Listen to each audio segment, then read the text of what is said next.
tous et bienvenue à l'émission C'est le week-end, un rendez-vous que l'on vous donne désormais tous les vendredis pour vous présenter les sorties, les loisirs, la culture en Charente. Alors aujourd'hui nous allons parler cinéma avec Marie-Aimée Bonnefoy qui est notre critique ciné que vous retrouvez tous les mercredis dans les pages de la Charente Libre et elle nous présentera 4 films pour les vacances. Ensuite, nous parlerons cuisine avec Motoko Tsutsumi. Vous êtes chef japonaise, spécialiste de sushi, mais vous nous ferez là une démonstration de sculpture sur légumes au couteau et vous êtes accompagné de Patrice Beauval qui représente la marque Kai des couteaux justement. Et puis ensuite, nous parlerons musique avec Alvin Amaizo qui sera en concert au théâtre à Angoulême lundi à 20 h. Mais tout d'abord, direction le Japon.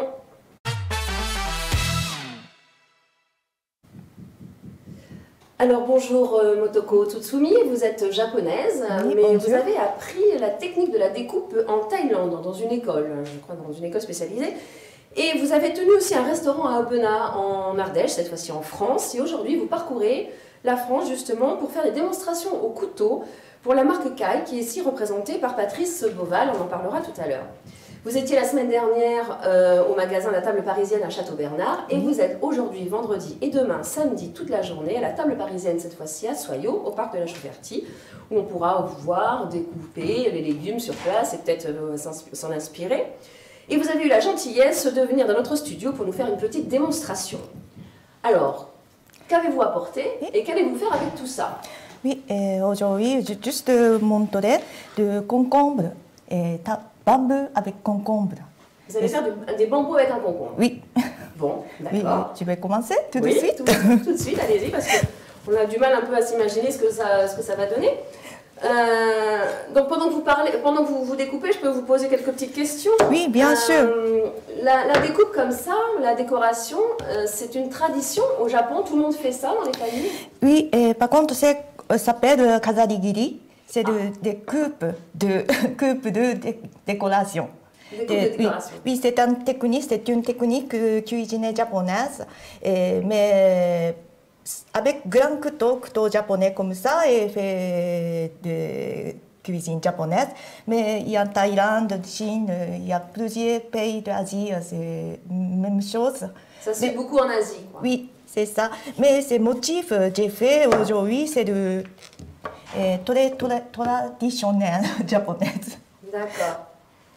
C'est des choses que vous avez appris, par exemple, par votre maman a commencé par vous apprendre ça, vous faites tous... Oui, par contre, kazarigiri, il y a plusieurs niveaux différents, mais bien sûr, le cuisinier connaît plus de motifs, mais chaque famille, chaque maman fait des petits lapins de pommes et concombres, il y a plusieurs choses. Et donc, j'ai montré, dans l'animation, j'ai montré de plus efficace chez vous, donner un peu d'idées de votre plat, et avec petite décoration japonaise. Bon, on va vous laisser travailler. Oui. Est-ce que nous, par exemple, on peut faire ça avec les couteaux qu'on a à la maison, les couteaux de cuisine qu'on a dans notre tiroir? Là, je m'adresse plutôt à Patrice Beauval. On peut le faire avec les couteaux de cuisine que vous avez dans vos tiroirs, mais le couteau japonais, il a un angle de 15 degrés et un acier très dur. Et du fait de son angle, quand vous travaillez les produits, vous n'oxydez pas les molécules et les fibres sont coupées net. C'est-à-dire que ça ne changera pas de couleur? Ça ne changera pas de couleur, mais au niveau de la coupe, c'est par rapport, ça dépend ce que vous avez comme couteau chez vous. C'est un couteau avec lequel les Japonais travaillent et c'est un couteau très précis et très fin. D'accord. Alors là, donc là, ça y est, vous avez déjà fait un... Oui, déjà. Alors qu'est-ce que c'est ça? C'est le bambou. D'accord. Oui, ça c'est juste couper un petit fil. D'accord. Et après, créer de tous les feuilles avec du couteau. Et il faut besoin de couteau un peu grand, large comme ça, sinon on ne peut pas tirer. D'accord. Est-ce que je peux essayer, moi? Bien sûr. Je peux y arriver? Bien sûr. C'est facile? Oui, facile. Mais juste le couteau est très bien coupé, donc fais attention. D'accord. Juste comme ça. Ah non, tout au début, dans ce sens-là. C'est coupé. Ah oui, on voit la différence quand même, ça coupe très facilement. Ah oui, c'est pas si fort, d'accord. Non, c'est très difficile en fait. Non, mais je crois que je vais vous laisser faire parce que pour moi c'est trop difficile. Non, c'est juste connaissance après, si vous avez pratiqué un peu comme de Oui, vélo. je pense qu'il faut pratiquer, mais alors moi j'ai pas fait la même école que vous. Mais bon, en tous les cas, ça donne envie. Est-ce qu'on peut le manger après ça? Bien sûr, mais ça, c'est un peu épaisse. Donc, c'est un peu croquant. Ah oui, d'accord. Oui, mais c'est, par exemple, d'autres coupes, c'est vraiment petite. Ça, est déco et aussi, bien sûr, manger. D'accord, on peut aussi le manger. Oui. Quelles sont les plus grosses réalisations que vous avez construites avec un légume ou avec un fruit? Plutôt, j'ai fait plutôt de fruits, plutôt de légumes dans l'animation. Et que j'ai fait des daikon et des radis japonais et carottes. Mais ça, après, il faut cuisiner, donc... D'accord. Mais je crois que vous m'avez dit qu'elle pouvait faire des fleurs de lotus. Qu'est-ce qu'elle peut faire exactement? Des fleurs de lotus, des fleurs avec des radis, des fleurs avec des carottes. C'est une tradition japonaise et dans leur plat, c'est toujours décoré. D'accord. Voilà. Et est-ce qu'il y a des sculptures assez impressionnantes, enfin, en tous les cas, que vous avez pu montrer ou en faire la démonstration lors d'une démonstration de cuisine? Oui, le fait de couper une pomme de la manière où Motoko la coupe, c'est impressionnant. Ouais. D'accord.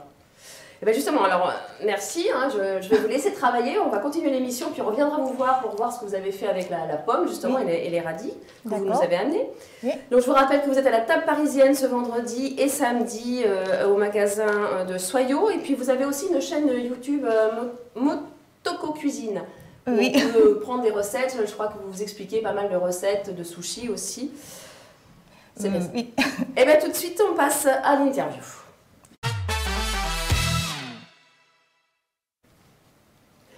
L'interview cette semaine, c'est Alvin Amaizo du groupe Lehman Brothers. Alors notre confrère et consoeur Mélina Rivière lui a demandé pourquoi, après avoir fait partie de ce groupe angoumoisin, il se lance en solo.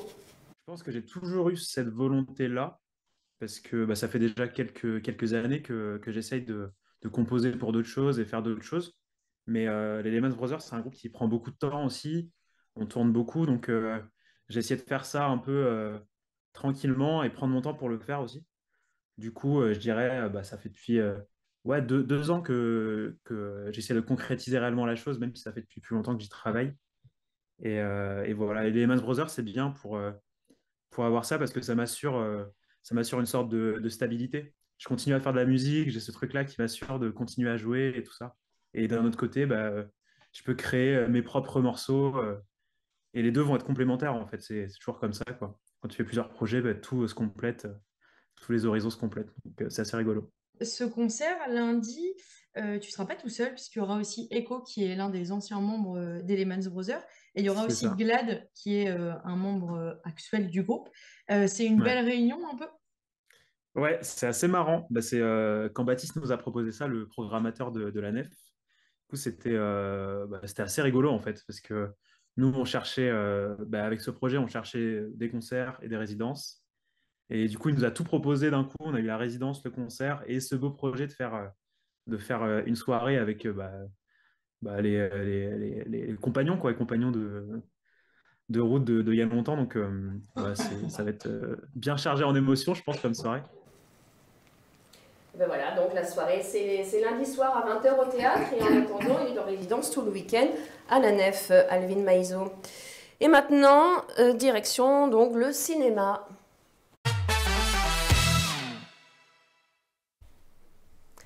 Alors, au cinéma cette semaine, Marie-Aimée, vous nous avez choisi 4 films.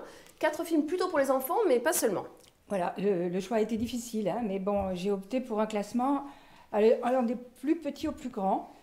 Et en ajoutant d'ailleurs que chaque fois, les parents peuvent accompagner, ils trouveront du plaisir. Et tous les films que j'ai sélectionnés ne dépassent pas 1h30. Enfin, c'est un très bon format pour des vacances scolaires, quoi. Hein. Mon premier, c'est pour les plus petits, à partir de 6 ans environ. J'ai choisi le triptyque animé de Michel Oslo, celui qui avait fait Kirikou dans les studios angoumoisins, il y a un certain nombre d'années. Hein.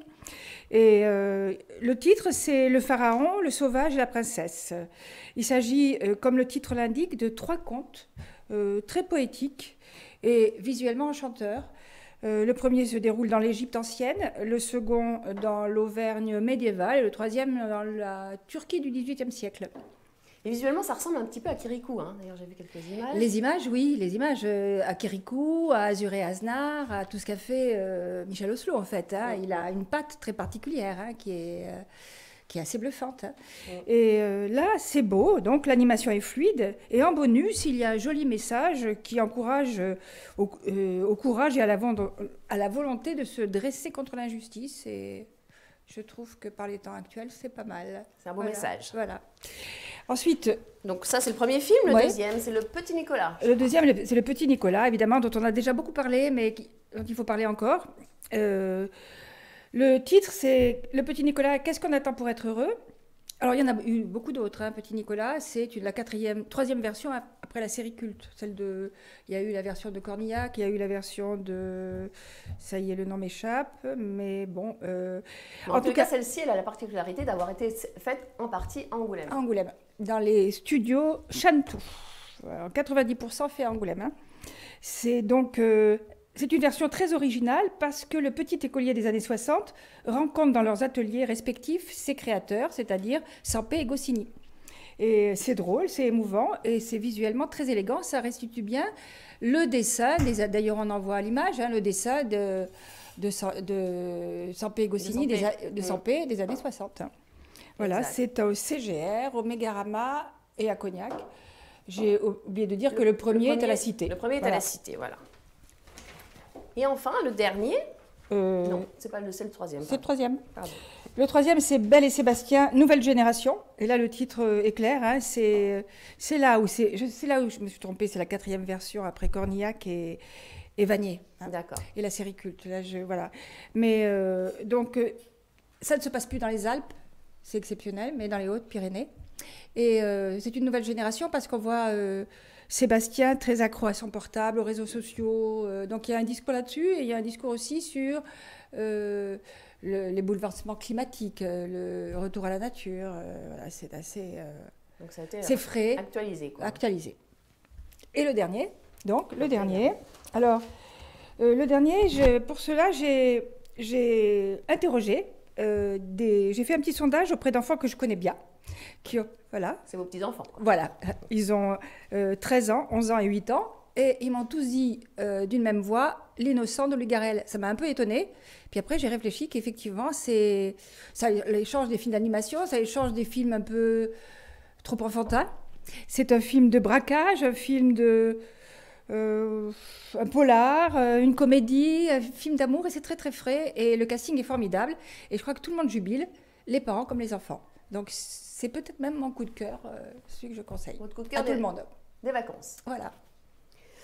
Eh bien, merci, parce qu'on le rappelle, il faut aller au cinéma, les salles en ont besoin, et c'est quand même plus sympa d'aller voir un film en salle, surtout quand on est enfant. Alors, pendant que vous parliez, Marie-Aimée, Motoko, elle a travaillé, et là, je vois qu'elle fait un travail assez minutieux avec des radis. Et elle a découpé une jolie pomme. Est-ce qu'on peut la voir d'un tout petit peu plus près, peut-être, la pomme?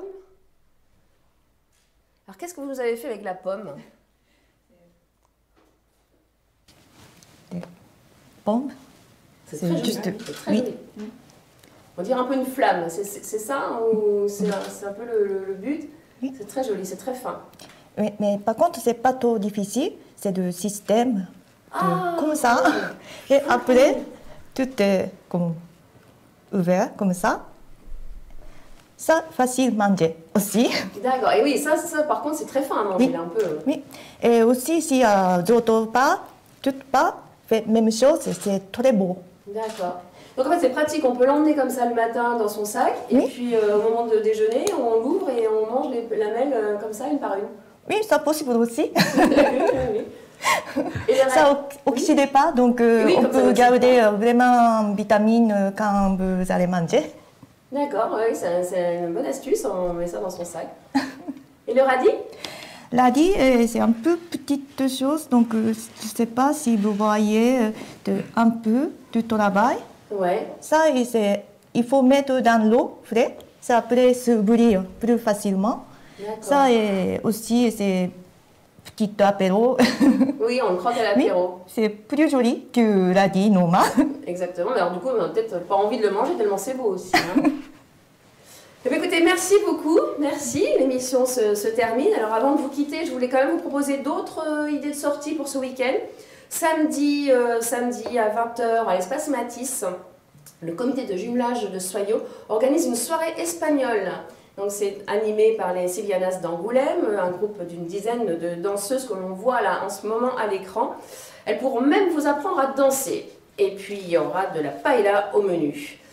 Samedi aussi à 21h30, c'est un bal des célibataires. Alors voilà, le message est passé, c'est à Foussignac. Dimanche, pour ceux qui n'en auraient pas eu assez avec le salon du livre qui a eu lieu la semaine dernière à Angoulême, il y a un autre salon du livre à Chasseneuil, à la salle des fêtes. Dimanche, donc de 10h à 18h. Et puis lundi, c'est Halloween. Alors il y a des soirées un peu partout dans le département. Vous verrez à Chassenon, à La Rochefoucauld. Il y en a aussi au cinéma à Chasseneuil. Et bien voilà, l'émission est terminée. On se retrouve la semaine prochaine. Ce sera avec ma collègue Julie Pasquier. Elle vous parlera du festival Soyons Fous d'humour. Un peu de rire pour finir les vacances, ça fera du bien. D'ici là, profitez bien. Bon week-end et attention à vos doigts si vous voulez vous initier à la découpe japonaise. À bientôt.